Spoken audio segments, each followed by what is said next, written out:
วงนี้ฝนตกรู้แล้วเขารู้กันทั่วบ้านทั่วเมืองแล้วมันรู้แล้วรู้มากอีกไหมไปถ้าไปกระบี่ตอนเนี้ยคุณรู้ไหมว่าเป็นอันตรายขนาดไหนเวลาลงเล่นน้ำเนี่ยคุณพูดอย่างนี้ได้ยังไงเดี๋ยวคนก็ไม่ไปเที่ยวกระบี่เอาแค่ไม่ใช่ฟังให้จบก่อนสิเป็นอันตรายตอนลงเล่นน้ำคุณรู้หรือยังทำไมอ่ะก็นี่ไงแมงกะพรุนเพียบเลยเอ้าเหรอก็มากับฝนนี่แหละไหนอันนี้ตัวแมงกะพรุนเลยโอ้ตัวลักษณะนี้เหรอฮะแมงกะพรุนเนี่ยมีพิษเคยเห็นคุณรัชนีใช่มันมีพิษนะคะตัวไม่ใหญ่นะตัวไม่ใหญ่แต่มีพิษร้ายมากนะคะถึงแก่ชีวิตได้เลยค่ะผมนึกว่าปลานั่นน่ะปลาหรือแมงกะพรุนแมงกะพรุนก็มีปลาก็มีผสมกันมาแต่ที่เห็นเป็นเส้นๆนี่คือแมงกะพรุนโอ้ยเส้นน่ะนะนั่นแหละค่ะเหมือนไอ้สาหร่ายเนาะใช่ไหมมีเพจหนึ่งนะคะเข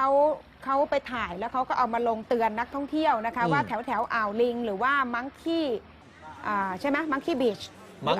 งคีก็ถูกแล้วมังคีบีช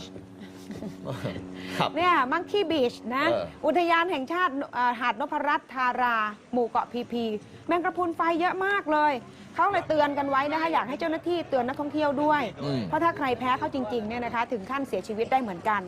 แล้วก็ที่อ่าวโลคามะเหรอคะโลสมะเนาะเกาะพีเหมือนกันอันนี้ก็มีรอยเกลื่อนอยู่ชายหาดเต็มเหมือนกันเลยค่ะ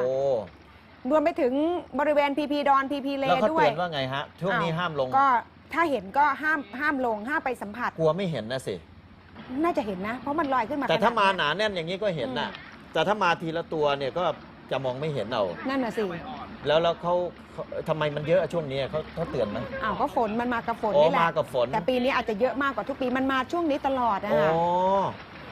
มาช่วงนี้ตลอดนะฮะดูสิครับเยอะมากเลยโอ้ตัวแมงกะพรุนเป็นอย่างนี้นี่เอง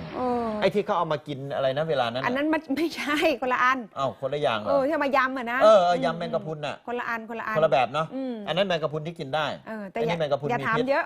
กินเป็นอย่างเดียว